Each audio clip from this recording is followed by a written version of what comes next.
uh, well, I'm gonna start with some good news because I probably should. Let's start on a positive note. New Japan's coming back. That's right, New Japan just announced their return dates finally. They haven't had an event since February 26th due to coronavirus. And New Japan is having events again. That will be starting on June 15th, which is next week. Which I'm happy about that, and I'm glad to see that. So that's a positive, so I'll get that out of the way. Maybe I'll make a separate video on that later, on the events and the details that are coming up, and let everyone know about that. But we gotta get to this show because this was an absolute drag. Absolute drag. If anyone said the show was good, I don't even know if you're telling the truth or not. You thought that show was good? That show was not good. Like, that was horseshit. That show was horseshit. Like, I don't know what else I could tell you. It's not one of the... I'll tell you this, it wasn't one of the worst Raws I've ever seen. I've seen a lot worse. But you can't sit there and honestly tell me that was a good show, because that was not a good show. Out of WWE's history of all the years that Monday Night Raws exists, you thought that's a good show. That's just kind of like... I feel like this is how people set the bar for this show now. Like, you have such low expectations for yourself. People do. People really do have low expectations. And they'll say anything is good at this point. Obviously, you have not seen shit. Or studied shit. It's just hilarious to me. So, the show opened with Asuka. I'm going to get to that right now. Asuka made her entrance for a match against Charlotte, but was interrupted by the women's tag team champions Bayley and Sasha Banks, which did not... I don't know why this even happened. I don't know, what does Sasha and Bayley have to do with Asuka? I don't know. It's kind of ruining their point. Should they be focusing on the tag... Well, there really isn't a tag team division, but should they be focusing on their little tag team division? They get on the mic and talk about how they should be grateful for their star power and talk about how they won the tag team titles. Asuka would cut them off and do her gibberish shit. I do miss the old Asuka, by the way. I really do. I miss the old Asuka. I miss the old Asuka so much. I don't even know what she said here. It just... I don't know why Bayley and Sasha were out here. It's ridiculous. Like, they have no part in any of this. And then entered Charlotte Flair. And that is when my depression kicked in, because Charlotte Flair has been on every single show the last number of weeks. And I'll get to Charlotte in a minute, because holy shit, I have no words of what I saw tonight. You want to say killing your show? Well, they're killing their show with Charlotte Flair. She says she understands that they need to come out and celebrate, but they need to be quick about their victory lap before somebody comes and swoops those titles off them again. And enter the Moronics, and then they're talking. I listened to like half of what they said. Sorry, I did. I was not paying attention.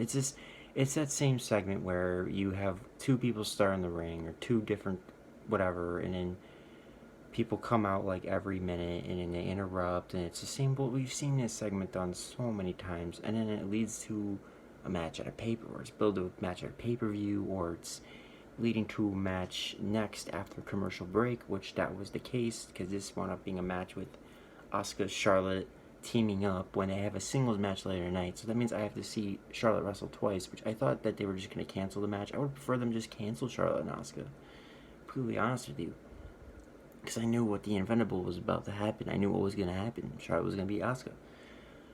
And they didn't do that. So Charlotte teamed with Asuka in the opener, faced against the Moronics and Bayley and Sasha. So earlier in the day, they announced Bayley and Sasha versus Alexa and Nikki versus the Moronics at Backlash. Don't know why. Who gives a shit? I really do. And it's... It's only 3 teams you have in your pointless division. I wish they would just burn the belts, because they don't make tag team. If they can't even make their regular tag team, men's tag team wrestling mean anything, the women's doesn't mean anything. And you can tell because there's only 3 teams in the division right now. It's horrible. It's pointless. It's a waste of time. So the tag team champions are working on Royce early, but the Icons get the tag and have Bayley isolated. Flair tags in, teases tagging Asuka, but doesn't. Ends up isolated by the champs by herself off the ropes. Asuka tags herself in. She and Flair bicker because they're gonna be having a match later tonight. And momentarily, but Asuka goes off, takes everybody out. Yeah. It's just this match. And probably like 2 commercial breaks. This match felt like a century. A lot of these matches felt like a century tonight. This show just went by really slow. Back from commercial, Asuka's rampage is cooled off. Inverted stomp, face breaker from Kay. Tag made, assisted knee, Banks breaks cover up. Widow's Peak, Sasha takes out. Widow's Peak takes out Sasha. Asuka stays in with a back elbow and Flair tags herself in. Follow slam, clear the apron, catch the boot, hard right hand, Billie Kay asking with the blind tag, jawing at Charlotte, laying shots to the kicks. And then the match would eventually end with Asuka and Charlotte Flair win by submission with the Asuka lock on Billie Kay. So that's what they think of their actual women's tag team wrestlers. They have a throw-together team at last second with Asuka and Charlotte, who will be facing each other later tonight to beat actual women's tag team wrestlers and the Moronics, who are complete losers at this point. And I've never liked them. I've never liked their character. But really, how are you going to build a wasted women's division when you continue having them lose to teams that aren't even teams? And why the fuck is Charlotte even here? What's the point of her being on the show? Oh, because you think she's a draw, because you think she's gonna grab attention. It's unbelievable. And then they announced after the fact, this is the kicker. After the fact, they announced that Charlotte is wrestling in the main event. Again, she's wrestling again, and they're still having the match against Asuka. At that point, I wanted to shut the fucking TV off. I really did. What does she have to do with this? Oh, because Charlotte has to be in every single time. You know, just thinking about this, as soon as I saw what was happening, I'm like, I bet you a million that Charlotte's going to beat Asuka and get added to the match at Backlash. Because they feel like Charlotte needs to be on every fucking show. Fuck you. Give me a break. Give me a break. Give us a break. We don't need Charlotte on every show. We don't. She's not a draw. She actually kills the shows. She's being overexposed. No one cares about her. She's boring. She's a good wrestler. I will say that. I know that. I'm not stupid. I know what she can do. But she's overexposed. She needs to be... They need to back off. Put her on one show and keep her there. And don't be using her in two Charlotte matches. I can't do that. I seriously can't do that. I can't do that. That's just awful. That's too much. You need to give it a break. You really do. Charlotte is not the answer to your problems. It is not. And then Flair lays out Asuka with a boot after the match. Who gives a shit? We get a video package of Seth Rollins and Rey Mysterio. Seth Rollins makes his entrance. He's going to be, Rey Mysterio is about to be interviewed, and they're going to be asking questions about if he's going to retire or not. There were clowns in the community that were actually thinking that Rey Mysterio was going to retire, which I knew that's not the case. Rey's not actually going to retire like that. Clowns.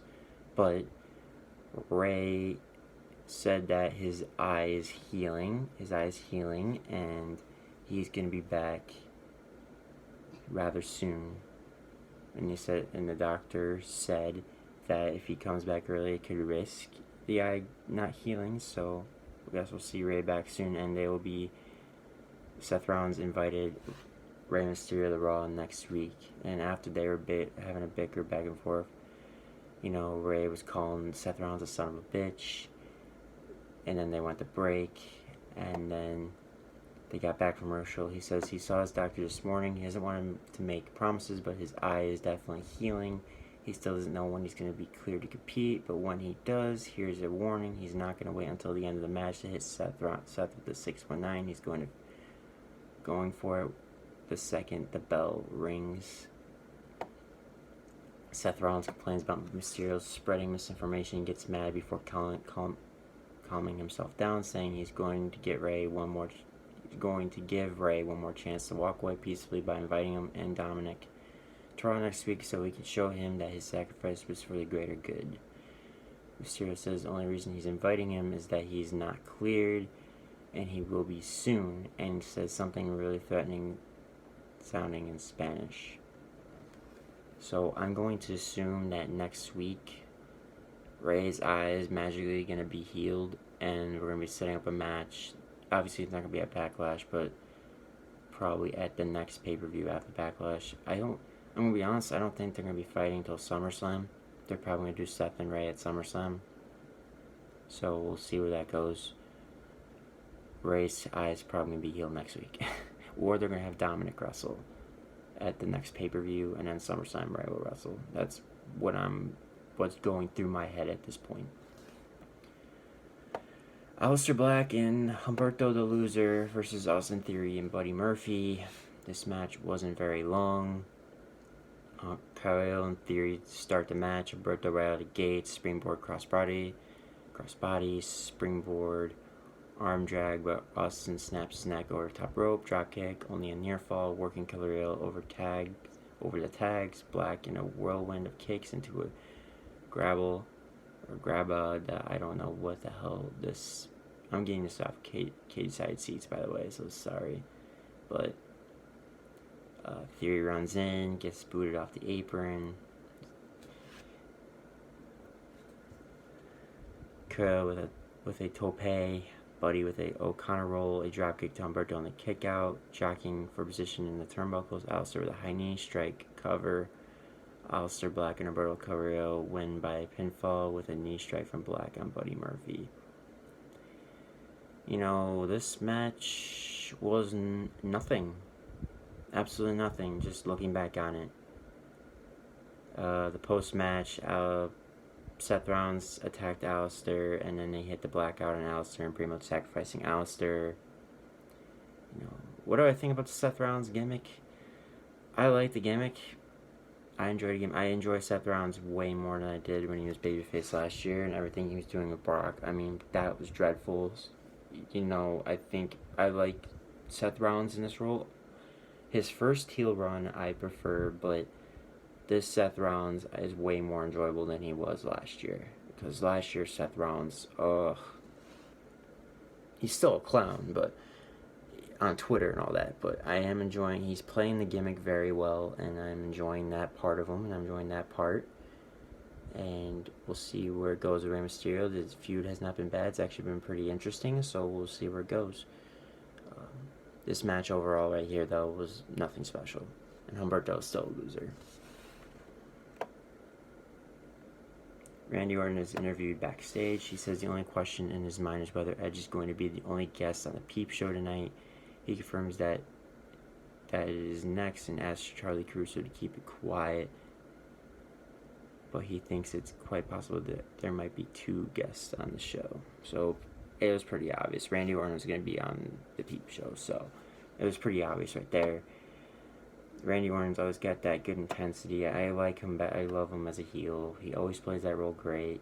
Speaking on the mic, he just sounds legit. So I hope they never turn him babyface again. I'm going to be completely honest with you.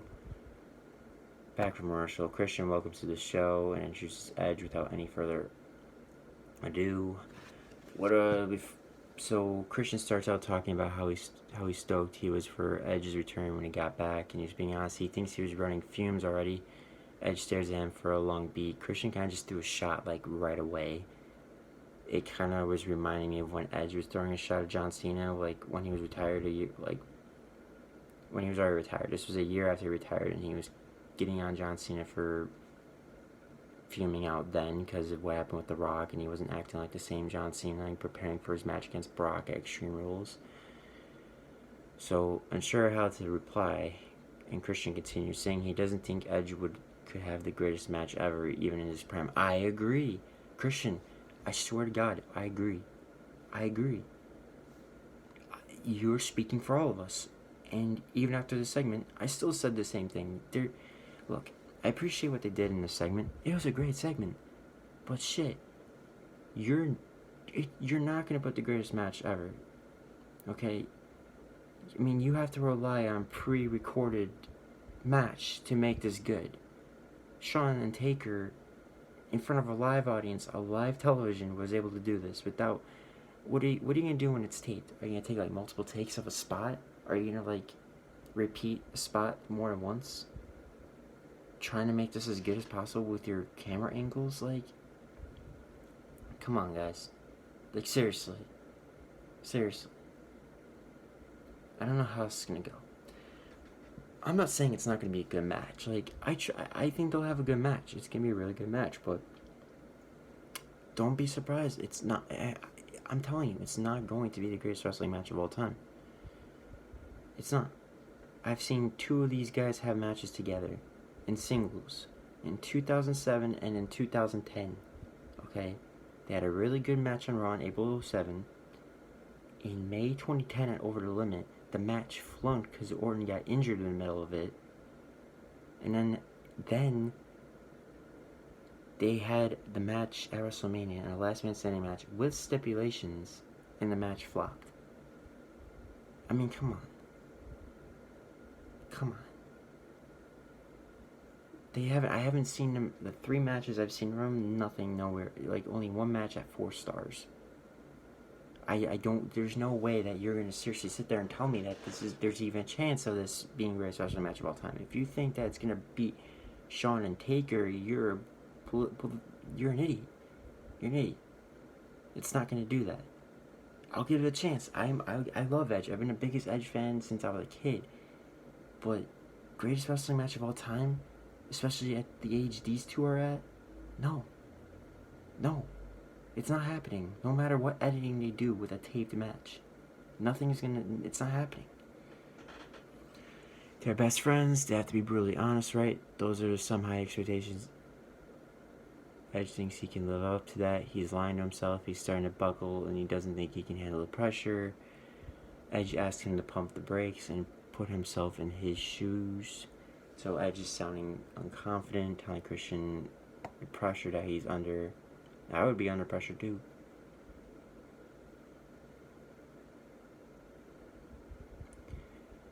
Imagine what he's going through now, having had a straight-up wrestling match in 9 years. It's the equivalent of being dropped at the bottom of a Mount Everest with no gear, no crew, being told to climb. So pardon him if this Edge is a little different in that he has some self-doubt. I would have self-doubt too if WWE's pressuring me to have the greatest match of all time when I haven't even had 1-2 matches and I haven't even had a regular singles match. I think he actually does have self-doubt. This isn't the same Edge that gave Christian the confidence to go out there and for their tag matches. He talks about how Randy is an opponent firing on every cylinder at the same time when he doesn't even know how many cylinders he's got. Christian stands up and gets into it and tells him that all he's hearing is excuses. Did he think he was just gonna come back and give the greatest hits? What happened? Where's that belief? He knows Edge's mom believed in him more than anybody. She was there ringside for every big match, and he knows she's going to be sitting there for this, so if Edge isn't going to show up at Backlash, then he better step through the ropes and go home right now. Damn. I like this part. It was pretty intense. I liked what Christian was doing. I like that aspect of this. Randy and Edge looked at him and he gave him that look that Christian was looking for. Randy Orton eventually erupt. He's pretty much saying to shut up and stop talking about I think, and then he says on Sunday the redemption of Edge will be over, and Edge replies that it will not be. So this is a great segment. They do great these two are great at doing promos. Like, I wish we could see more intensity like this from other wrestlers and everyone else on the roster. Like what Edge and Orton just did. They're good at hyping up a match. I give them credit. They did good at hyping up this. They really did. They did very good. But no matter how good they can be, it could be the greatest feud ever. But it's not going to be the greatest match ever. Like, you're not going to... You could cut all the great promos you want. You could do all that. But they did that last time, and the last man standing match flunked. They really need to live up to this expectation. And I doubt they will. I'm giving them the chance. I'm giving them a chance. I'm going in there totally blind. Like, I don't expect nothing. And maybe I'll be surprised. But I'm telling you, it's going to disappoint. And I'm going to say, I told you so. Okay? They did great. This segment was great. I had no issues with it. But we know deep down that this isn't going to be the match that they want it to be. And they know it too, because, like, they know that they have to edit it with their pre-tape bullshit. You know? A great match shouldn't be pre-taped, and nothing should be edited. You should be confident that you go out there in a live audience and give us a great match without it being taped or edited. That's just what I always say on that. So MVP is interviewed backstage. He talks about it actually. He's full Nelson. Says he'll have more in VIP lounge tonight than Bob. Says, guess a Bane comes to the room and R-Truth is rooting through a road case. He tells MVP he hasn't seen him and he's not here because he's got to worry about the 20. Why is this belt still a thing? I'm not even gonna read any more of this. I have to get this out. It ended with Bob Lashley putting R-Truth in full Nelson. Why is this belt a thing? Like, seriously. Why is this belt a thing still? I was so glad when it was off my TV with Rob. It should have stayed off TV forever. This belt should be burned. It is doing nothing to benefit these shows. No one's even chasing truth. Nothing. Bobby Lashley took R-Truth out and did nothing. He didn't even pin him. So what's the point? Seriously, what is the point of this? What is the point of this show? With this championship. It should just be burnt. It's doing nothing. It's not benefiting this show, so why is it here? Seriously, it's the same bullshit from last year. Nothing's changed. Truth's running around like a clown. Nothing. We gotta end this. Burn the title. Get rid of it. Just do that for me, please. Back for commercial. We get a replay of what we just saw. Blah, blah, blah. Street Profits and... God. I guess we gotta go through this, huh? I'm not even gonna go over it. I'm just gonna go on a rant because I'm not even gonna read this. It was a triathlon. I know what a triathlon is. Or whatever a decathlon, sorry. It was a decathlon.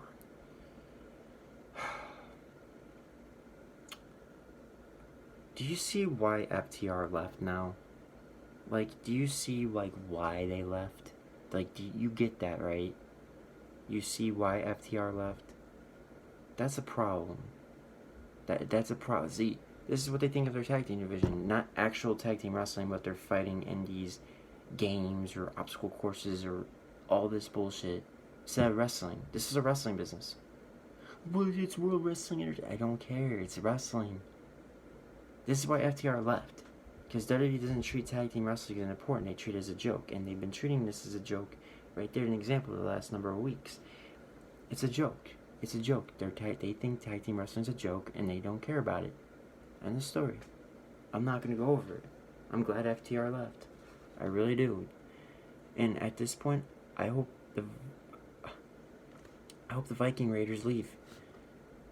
I want War Machine back. I want War Machine. Those badass Vikings. Not these kilted pussies. Seriously. I want the War Raiders. I want War Machine. War Machine. Do you guys know what I'm talking about? I'm sure you do. We know what they can do when they are legit, not jokes. If that's how they're going to treat them, They should just leave and go back to Ring of Honor, back to New Japan, go to AEW in their stack division at this point. I don't know. Street Profits are not the same Street Profits from NXT. In NXT, they cared about the gold. They're the champions, and they don't even look like they care about the gold. They care more about winning these competitions. That's what they think of their division. I'm not even going to go over this. Andrade versus Angel Garza versus Kevin Owens in a triple threat match. This was a really good triple threat match. It was what I expected it to be, except the outcome was wrong. What is Andrade going to accomplish with this? But I'll get to that in a minute. So, Biggest Boys double teaming on Owens for a little bit. This goes on at length, but their alliance starts to break down after a double suplex. He's almost trying to get the win. It's not like we saw this coming. You have to be a clown to not see this coming. They throw hands, axe to the floor. Andrade smashes Garza into the Alexa and barriers. Selena tries to break them up and gets knocked down, leading them to stop their. I'm not gonna read that word. That's a dumb. To stop their fighting and check on, see if Selena was okay. And then they're back from commercial. Owens is in the fight, jockeying for position with Garza. Top of the turnbuckles, Big Boy senton. Almost breaks the pin up. Andrade with the side headlock. KO ends up sentoning him onto Garza, and all three men are down and out. Seizing his moment, Owens with cannonballs on both guys. Super kicks throwing everywhere. Kev up on top. Andrade kicks out of the frog splash. Then there was a pop-up powerbomb that was denied. Almost gets the back elbow for a deep 2 count. Garza takes Owens out with a drop kick. Squares up with the stablemate as they just destroy each other with chops. Knee from Angel gets dreaded cactus clothesline. Both of them to the floor. KO up on his feet. Off the top ropes. Tokeno Garo back inside with Garza. Stunner denied. Garza takes his leg out with a dropkick. Applies a calf slicer. Owens crawling. Gets the rope. Stuck forearm. Stunner. Andrade cuts him off before the pin. And then to end the match, Andrade Cien Amos wins the pinfall with a lateral press on Angel Garza to become #1 contender for the United States Championship.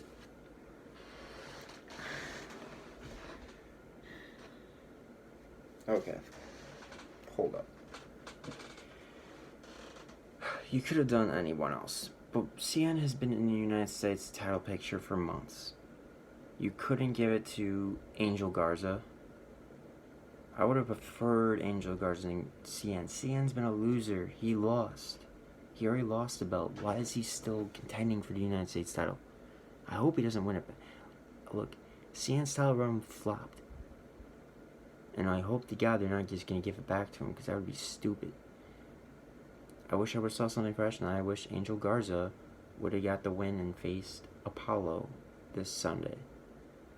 It is ridiculous. Angel Garza should have won this match. Cien had nothing. It should not be facing for the title. Angel Garza should have been the guy.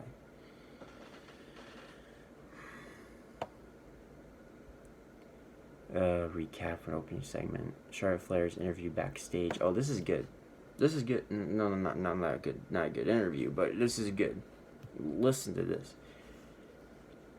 She takes issue with the idea that she lost the takeover because she wasn't pinned or submitted, and she talks up her busy schedule. Busy schedule. Yeah, I know. Because you think you're a draw and WWE thinks you're a draw. But you're actually killing the ratings, so have fun with that. To be the woman, you have to beat the woman. Thought you weren't living in your father's shadow. And she accomplished her goal of elevating the NXT Women's I'm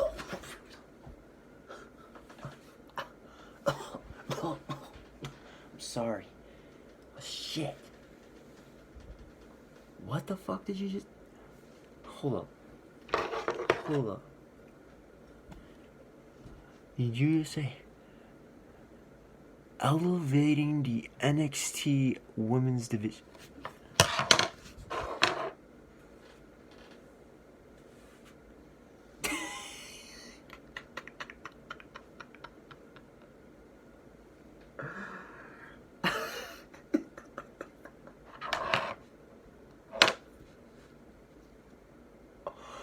elevating the NXT women's division. Elevating. I would have to disagree with that. You see, if you were elevating, you would have put Rhea Ripley over at WrestleMania. And where has Rhea Ripley been since then? Where is she? What is she been interesting? Not the same Rhea Ripley since when we first saw her on NXT, right? Yeah. Oh, but if you were elevating, you would have actually took the pin in the triple threat, but you didn't, right? Yeah. Well, if you were elevating it, you would actually put people over. Yeah. Yeah. Yeah. If you were elevating it, would the ratings be up? Yeah. Yeah. But it's not though. It's not. Her answer is stone cold slap across the face from Asuka. If I were a woman, I would slap her too. For saying that shit. I would slap her too for saying that she elevated the NXT Women's Division. The NXT Women's Division was fine without her. She was never needed. She's not a draw. She killed it. She actually brought the ratings down. And she was in some of the lowest rated segments on TV. So, yeah, next time you want to say that, go put your clown mask on beforehand next time, okay, honey? God. I elevated the NXT Women's Division. Oh, shut the fuck up. Back from commercial, we see Angel Garza and Travis Cianos arguing backstage when Selena Vega rolls up, holding her neck. She silently points off in the distance and tells him, "Bitch, walk off. Walk over there, you idiots. Like, walk off. Walk off over there." Kurt Angle Kurt Angle's talking about the greatest wrestling match now, huh? Okay. Calls and gives his 2 cents on Edge and Randy Orton and Backlash, talking up the importance of chemistry. Yeah, he had that with Brock, guys. Just snap, bring out the best of your opponents, and he thinks Edge and Orton have it with each other. His pick to win is Edge. Come on, guys. Sean, Kurt, how much money did Vince and WWE pay you to say that? You can't be serious when you say that. Oh my god. I'm not going to go any farther. Viking Raiders are backstage chatting with Drew McIntyre. They extend him an invitation to join the raid, which he politely declines before discussing their performance in the decathlon with them, and says he got them mad and turkey legs, and oh my goodness. You know, with how women be flirting with Ivar Hansen, they probably will give him some ladies gimmick and split the war. I see it. I just see him splitting the war Raiders up. I see it. Viking Raiders. Splitting the Viking Raiders up and giving him some ladies gimmick. Because that's what it's leading up to. And then you might as well just leave the company. And you might as well just get rid of the tag team division at this point, if this is what you're going to do. So, I see it. I can just see it. Someone gave the idea to me tonight. They could just give him some ladies gimmick. I can see it. So they have the VIP lounge. His guest is Drew McIntyre once again. Enter Drew, who he wasn't talking about, but who kind of fits. And I don't know what that was about. McIntyre says he's worried they weren't friends anymore. But after the intro, he's glad they are back on the same page. MVP goes to interrupt, but Drew says he forgot one important thing. He's WWE champion. Montel gets a word and finally says they're not friends before asking why he's out, why he's here. Drew says he doesn't want him to look silly calling Bobby Lashley and Lana out to talk about their business, so let's talk about the Claymore. So Drew McIntyre is basically threatening MVP to hit the Claymore MVP. Drew says he's still sore from the full Nelson, but MVP knows all about how bad Claymore hurts. Montel says Bob is going to ragdoll his ass, and McIntyre asks what their relationship is. MVP Lashley's Yoda. Hold up, what? Did he actually fucking say that? Did I miss that? Is MVP Lashley's Yoda telling him the secret to win no world titles? Yoda. Drew, did that come in your head, or did WWE script you to say that? Sounds like people were watching a lot of Star Wars before this show. Drew is bored with this and tells Porter he's gonna count down and he can either take his kick like a man or run away and get chased down. 3, 2, and Bobby Lashley comes out, tries to attack him, and then Drew caught him. Then MVP tried to attack him, then he got hit with a headbutt, and then Drew McIntyre backs off, keeps staring, keeping his eye on Lashley, and then we're heading to the tag match with Viking Raiders. Now, before I get into this match, the segment, by the way, did not care one bit about it. If you wonder why I didn't talk about it, it was nothing special, nothing that you're going to be remembering anytime tomorrow morning, so we're not going to waste my time on that. That's all I'll say on that. Bobby Lashley and Montel Martinez Porter versus Viking Raiders, Eric and Ivar. Okay, I'm just going to be straight up without reading these notes. I took a shit during this match. This long, boring match. I took a shit. Okay? I'm not going to read over these notes. I'm not going to go over it for the reasons of that this match sucked. And some clown in my comment section says, "Oh, you didn't like it because there's no flips and kicks." I've watched NWA Power, no flips and kicks, and I've liked tag team matches without it. I've liked tag team matches with no flips and kicks. Flips and kicks, there have been matches with flips and kicks that have been boring. That has nothing to do why I didn't like the match, clowns. I didn't like the match because it sucked. There are matches, plenty of matches with flips and kicks that suck, that are overproduced. This match was boring, and I'm not even going to read over it. But I do need to remember the result, because I actually missed the ending. I heard the bell ring, and it sounded like MVP. Bobby Lashley and MVP win by submission with the spinning full Nelson from Lashley on Eric. Great to treat your tag team division. A non-tag team, traditional tag team, beat a actual tag team. Again. With what FTR was talking about. See, this is why they left. This is seriously why they left. It's unbelievable to me at this point how you treat your tag team division. You treat them like shit every chance you get. Every chance you get, you treat your tag team division this way. It's just unbelievable. Unbelievable. It's just ridiculous to me. Post-match, Bob gets full Nelson on Ivar. Street Profits try to make the save but can't break the hold, and only a Claymore kick gets Warbread free and sends Lashley packing, and we go to a commercial break. I'm not looking forward to Drew and Bobby. I don't know how good or bad the match can be, but this feud has sucked the life out of me. It has not brought any interest.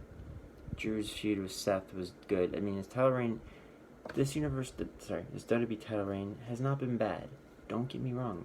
I've enjoyed parts. There are a lot of parts where I've enjoyed, but there are parts where I have not enjoyed. I prefer Drew than Roman. I like Drew as more of a top guy than Roman was in that position, or in this position. Drew's carrying himself great. He looks legit. He's looked dominant, which I like.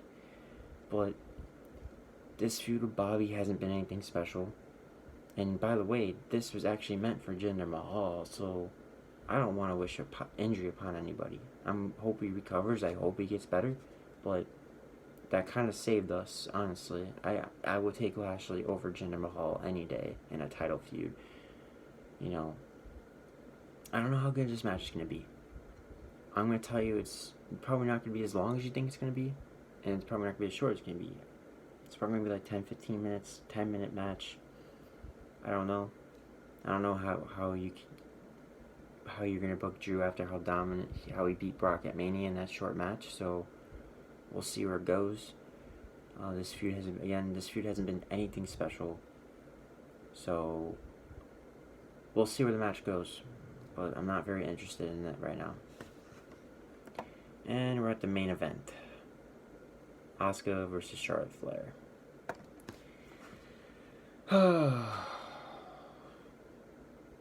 I missed some of this match, by the way. I turned it off I switched for 10 minutes because that's how much I cared.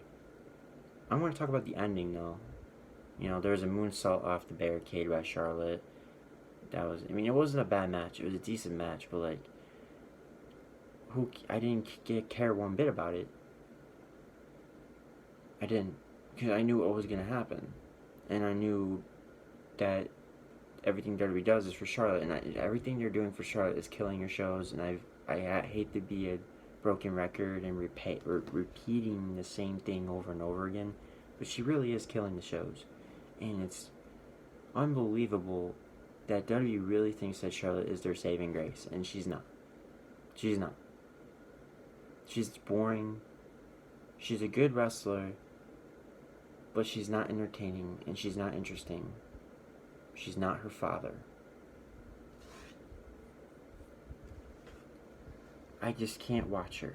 And I feel like she's holding on to vision. And I feel like I've said in a video a couple days ago, or a day ago, I don't remember what, or it was both of them, and I feel like Charlotte's got political say in this company, and she's holding the company down.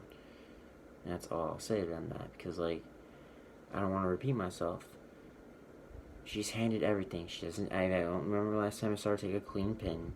Everything is dirty, and she's got to win every fucking time.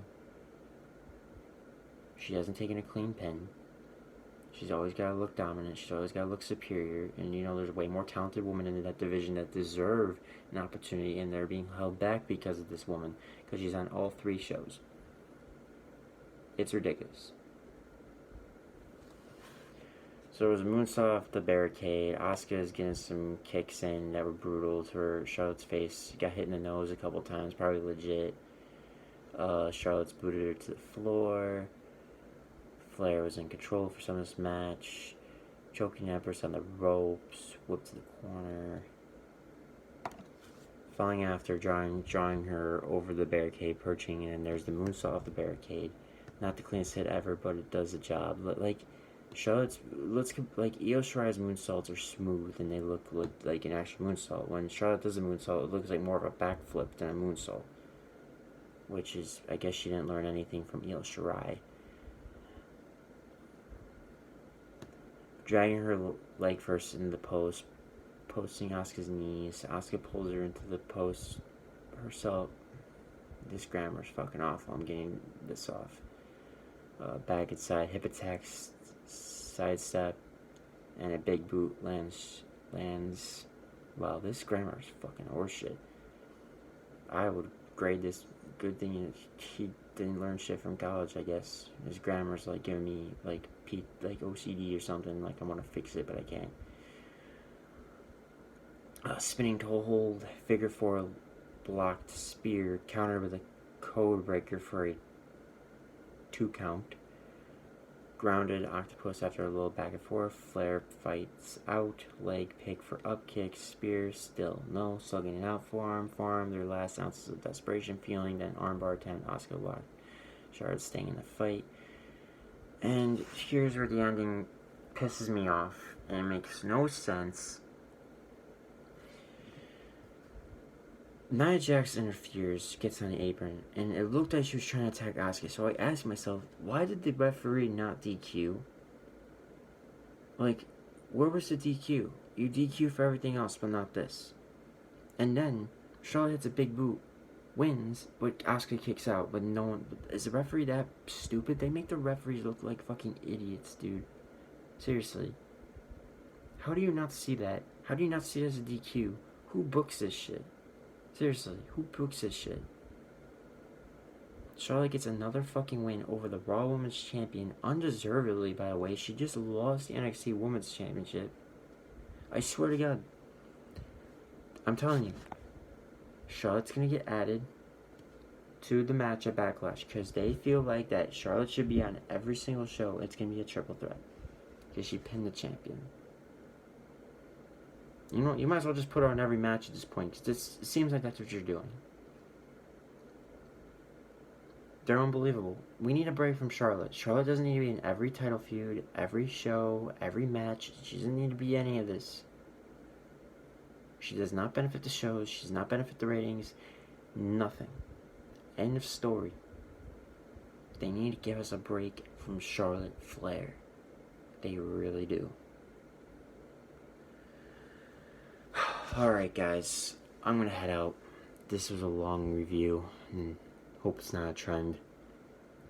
But I hope that Charlotte doesn't get added to the match. I don't want Nia Jax to win either. I hate Nia. Nia should be fired. Charlotte should not be added to the match. I hope Asuka just comes out of this unscathed against. If it's just again, they could be adding Charlotte so Nia doesn't injure someone else. It just popped in my head. They could be adding Charlotte to the match after what happened to Kyrie. That they're gonna add Charlotte Flair to Triple Threat because Nia Jax has injured everyone she's run up against. But she'll still injure somebody. She's lazy. She has not improved. She's worthless in that ring. She does not benefit the shows. She sucks on the mic. Can't wrestle for shit. And she's injured every single wrestler in that company. So they could be adding Charlotte in the match to protect Asuka. But I doubt that.